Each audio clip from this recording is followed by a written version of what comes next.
The Zareba high-tensile fence system, the superior choice to contain your livestock. Consider the benefits of Zareba high-tensile fencing. No barbs means no cuts and abrasions to your animals. An installation that is safer for you. And unlike woven fences, your animals won't get tangled and trapped in a weed. Layout and design is simplified with Zareba's revolutionary fence planner application. And installing a single strand of wire as opposed to twisted barb or weaves means installation is easy. High-tensile wire, when strung and strained to the recommended 250 pounds of tension, withstands up to 2,000 pounds of livestock pressure. And that's per strand.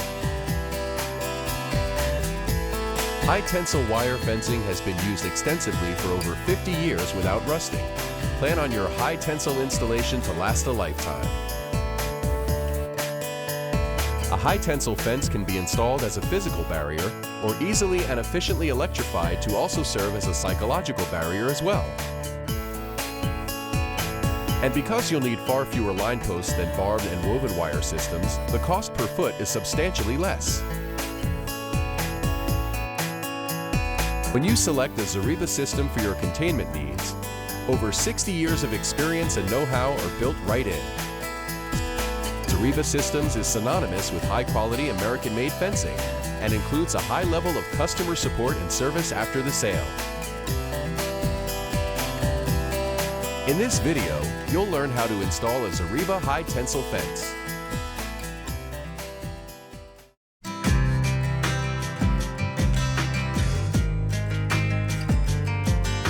In this segment, you'll learn how to lay out and design your fence using Zareba's revolutionary fence planning application. We'll also cover the considerations for a traditional paper and pencil approach. Be sure to locate buried hazards and any utility lines before you start digging post holes for your fence.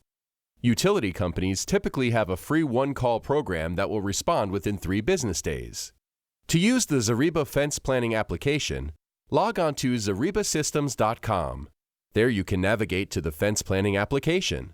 If you'd rather lay out and design your fence using paper and pencil, we suggest you download the layout graph template from zarebasystems.com. Then use the checklist on the template to create your materials list. Here are some of the specialty tools you'll need to install your high-tensile fence. Post drivers simplify the setting of posts. Hydraulic versions can be mounted on tractor, skid loaders, and trucks. Be sure to follow the operation manual from the manufacturer. A spinning jenny allows for the easy payout of wire along fence lines. They can be used by hand or mounted on a vehicle for large wire payouts. You'll need a tensioner to tighten the high-tensile wire for layout, and a crimping tool will be needed to compress the crimping sleeves used to join wire. As with any construction site, safety is a priority. Eye, hand, and foot protection are required. And when operating power augers or post drivers, be sure to use hearing protection.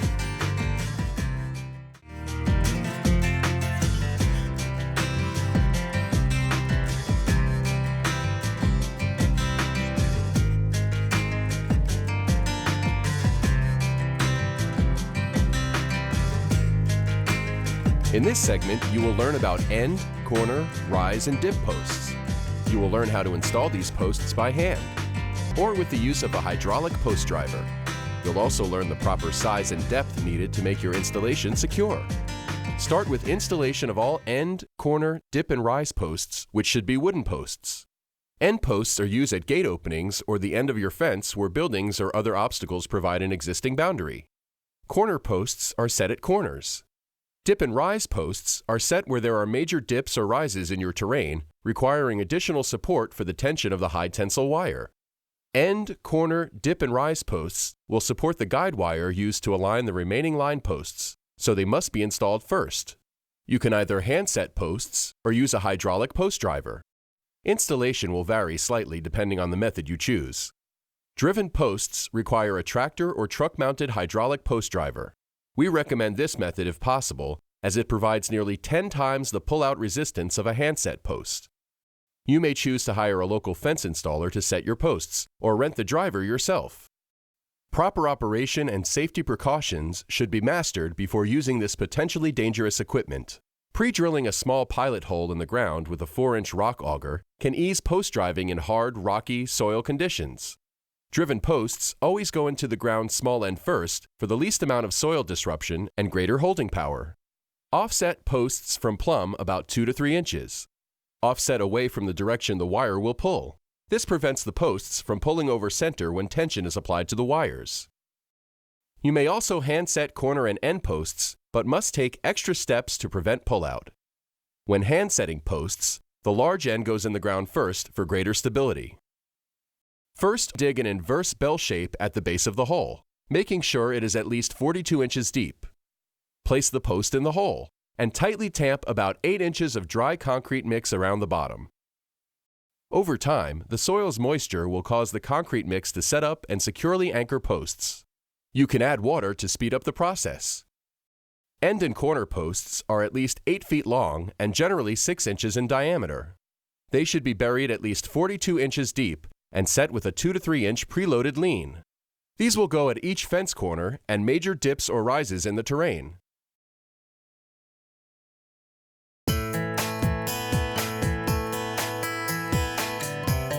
In this segment, you will learn the specifications of typical high-tensile wire and why to use a spinning jenny. You'll learn how to string your guide wire and how to temporarily tension the guide wire to lay out your line posts. You'll also learn the specifications of line posts and how deep to set them. Now it's time to string the guide wire. High-tensile wire is typically 12.5 gauge 200,000 psi or 250-pound wire with a Class 3 galvanized coating for long life. One way to install wire is to use a spinning jenny wire dereeler. String the wire around the outside of all corner posts and tie off at the end posts. Then staple the wire to the dip and rise posts at the bottom wire position, generally 4 to 8 inches above the ground depending on your wire spacing. Next, use chain grab wire puller at the end post or temporarily install a strainer by using a crimping sleeve to tension the wire until it is about 4 inches off the ground or at the lowest wire position. Refer to Chapter 8, Inline Strainers and Spring Installation for proper techniques to tension wire using inline strainers. With guide wire now installed, you're ready to start installing the line posts. Line posts should be at least 8 feet long and 4 inches in diameter if using wooden posts. T-posts can also be used and should be driven into the ground at least 24 to 30 inches. Using the guide wire, mark post locations with paint or flags. As a rule of thumb, line posts are spaced about 30 feet apart, but that depends on many factors, including the number of wires in the fence, the terrain, hills and dips, as well as type and number of animals being controlled. Increasing the distance between the posts reduces the cost of the fence. In uneven terrain, line posts should be set at right angles to the ground, not vertically or plumb as in decorative fencing. Line posts should be driven at least 30 inches into the ground.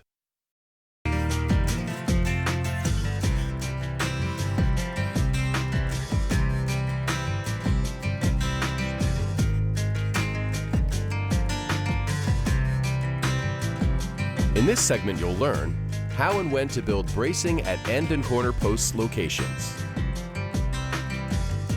You're now ready to build bracing at the end and corner post locations. As a rule, any fence with 6 or more wires requires double bracing. Set the vertical brace post 42 inches deep. A single brace assembly works for fences of 5 wires or less. The horizontal brace post length affects the strength and holding ability of the entire brace assembly. Horizontal braces should be 8 feet long. Using a tape measure or the horizontal brace as a guide, mark where you will drive the vertical brace post 8 feet from the end post. With all vertical brace posts in place, the next step is to measure and drill the holes for the brace pins that will hold the horizontal braces in place. These braces are best placed between the top 2 fence wires. Brace pins are 3/8 inch diameter galvanized steel pins in both 5-inch and 10-inch lengths. To install, use a 3/8 inch diameter by 10-inch long drill bit. Drill into the end post approximately 2.5 inches. At the vertical brace post, drill completely through the post. Next, pound the brace pin into the center of the horizontal brace post. Slide the horizontal brace post with the 5-inch brace pin into the hole on the end post. If necessary, trim it to fit snugly between the end and second vertical post. Pound the 10-inch brace pin through the second brace post and into the horizontal brace. Leave about 2 inches exposed on the far end for anchoring the brace wire. Or if you're building a double brace, leave the exposed pin to hang the second horizontal brace. Now that all posts are in position, it's time to install the brace wire that holds the brace together. First, drive a staple horizontally about 4 inches up from the ground on the outside of the end post. Next, lace the vertical brace post with high-tensile wire in a double figure 8 pattern. Position the wire under the staple on the end post and on top of the exposed brace pin. Pull out as much slack as possible. Next, install an inline strainer in the upper half of the wire wrap. Use at least 2 crimping sleeves to attach the strainer. As you tension the wire, you'll notice the other strands pull around the posts so there is even pressure around all strands. For safety, trim wire close to crimping sleeves. In this segment, you will learn how to attach and space the wire. You will learn about options for strength of high-tensile wire and where to find spacing recommendations for the animals you wish to control. You'll learn how to pay out the wire and attach it to the posts. If you're electrifying your fence, this segment will cover the types of insulators and the procedures for installing them. You'll also learn how to attach crimping sleeves and how to make inline splices. The next component you will install is the fence wire. High-tensile wire comes in 2 strength ratings, 200,000 pounds per square inch or PSI, or 170,000 PSI. We recommend 200,000 PSI wire for its superior breaking strength and resistance to elongation, stretching, and sagging. The number of wires and their spacing will vary depending on the animal you are containing. Refer to the spacing guide available at zarebasystems.com. Using a tape or pre-marked spacer for a guide, mark your desired wire spacing on fence posts using a lumber crayon or marker. Now you're ready to pay out the fence wire using the spinning jenny. Generally place wire on the side of the post that will have animal pressure. This means the post will resist the animal's pressure at the connection rather than at the staple. Before stringing wire, determine which wires will be electrified. So, if needed, thin tube insulators can be placed on the wire as it is strung. To avoid wire tangling, string one strand of wire around the enclosure and attach it to the posts before stringing the next. The bottom wire is the guide wire. Next to the guide wire are our next 2 wires, which were previously laid out and will be the first to be attached. Any wire on your fence can easily be electrified, making the fence a psychological barrier as well as a physical one. One electrified wire should be positioned at the animal's nose height, causing it to back up if it touches the fence wire. You have several options to insulate the electrified wires at the line posts to prevent voltage loss: thin tube insulator, porcelain insulators, and plastic insulators. The first option is a thin tube insulator, which are the most commonly used insulators for high-tensile fences and can be used on wood posts. These 4-inch hollow tubes have fins on the outer edge, which holds them in place on the post while allowing the wire to move freely through the tube. These tube insulators should be put on the wire before both ends are attached. Simply place the insulators on the wire as you pay it out. It is a good idea to put extra tube insulators on the wire before the ends are connected in case you miss adding any as you pay out the wire. Thin tube insulators attach to wood posts with a staple. Be sure to use 8 or 9 gauge Class 3 galvanized barb type staples for longest product life. Drive staples leaving a 1/4 inch gap, allowing wire to move freely beneath it. Dip and rise posts require a special stapling technique so the wire doesn't pull the staple out of the posts. Secure each wire strand at both end posts with at least 2 12.5 gauge crimping sleeves. For electrified wires, you will need a wraparound insulator at the end posts. You can use 12.5 gauge insulated wire as we are using here, or use the normal wire with an insulator tube for jumping electrical connections between fence wires.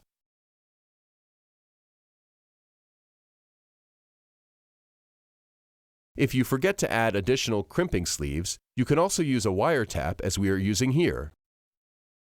crimping sleeves are crimped onto the wire using the specialized crimping tool. Crimping sleeves are made from high-grade aluminum with a carborundum grit inside to prevent the wire from slipping through. This connection provides the same strength as the wire itself. Position the sleeves directly next to each other for maximum holding strength. As a rule of thumb, use 2 to 3 crimping sleeves at friction points and for inline strainers, and 4 crimping sleeves for an inline splice. To keep the wire in its correct position at the end posts until final tension is applied, staple it in place. For insulated electrified wire, place a staple above and below the wraparound insulator to hold it on its predetermined mark. This keeps the staple from cutting through the insulator and shorting out the fence. All of the fence wire strands should now be strung around the perimeter of your fence and attached to the posts. Be sure you leave plenty of slack before cutting the wire. You will need as many as 12 to 18 inches of extra cable to install strainers. So once your wire is attached at both ends, your wire should be hanging loose. It's far better to have too much wire than not enough. In this segment, you will learn where to place strainers, how to install inline strainers and tension indicator springs. You will learn how to apply tension to a wire and repeat the process for all of the wires of your fence. You'll learn the proper technique for safely tensioning wire, how to accurately measure wire tension, and the proper use of multi-groove poly spacers to prevent fence wire separation. You are now ready to install inline strainers and tension indicator springs unless you are using self-regulating strainers, and then apply tension to the wire. Generally, you need 1 inline strainer for every 4,000 feet of wire. Locate strainers in the middle of each fence span where the pull in both directions will be equal. A fence span is the area between corner or end posts. Every friction point, corner, dip, and rise reduces the strainer's tension capacity by 500 feet. After you have determined the inline strainer location, cut the fence wire at that point. Place 3 12.5-inch gauge crimping sleeves on the wire and preform the wire. Place the wire through the hole in the inline strainer strap. Bend the wire back onto itself, allowing the crimping sleeves to slip into place. Crimp the 3 sleeves to permanently attach the strainer to the wire. Place the other end of the wire through the hole in the strainer reel. Tension the wire with a strainer handle. The compression clip on the inline strainer eliminates the need to put your fingers near the bail when applying tension, which can be very dangerous. On the second wire from the top, install a strainer and tension indicator spring to measure wire tension on the fence. If you are not using self-regulating inline strainers, the spring features full-strength tug links with marks to accurately measure wire tension. To install, pull out 1 tug link and thread it through the hole in the inline strainer strap.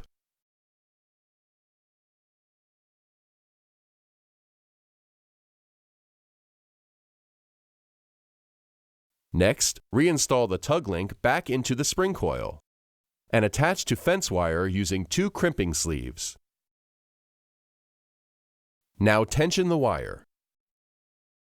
As you pull the wire using the strainer handle, the tension indicator spring will compress.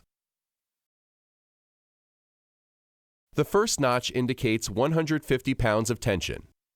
When the second notch appears, you've reached the final desired tension of 250 pounds. Now apply the same tension to all other fence wires. You'll be able to see and feel when all the wire is properly tensioned based upon the first wire installed with the spring or self-regulating strainer, so you will not need a tension spring on the other strands of fence. The next step is to install the multi-groove poly spacers that prevent fence wire separation. Place poly spacers about 10 feet apart between fence line posts. Spacers help maintain wire spacing, allowing line posts to be placed further apart. Use a Class 3 galvanized wire clip to attach spacers directly to the fence wire. A wire twisting tool simplifies the clip installation.